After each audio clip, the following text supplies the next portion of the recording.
So, hi guys! Mayong gabi. So, mao na ni nakuha karong adlaw guys. Medyo dako gining isda. Butakan ako asin, black pepper, katong garlic powder, butakan ako tanglad, then sibuyas, luya, kamatis. Mo ni siya isulod na po sa satsyan sa isda. Ana ako isulod na diha. Balikan sa nato kay pag masulod ni nako tanan. Kana tang diha. Ugma na nako nilutoon kay aron gyud ma-absorb ang iyahang asin. Aron ma-absorb gyud ang asin. Da.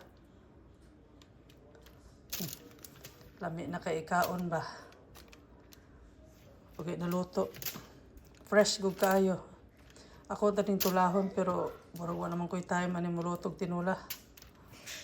So, yun lang guys. Daghang salamat. Libre na gid akong paniudto ugma. Bye-bye.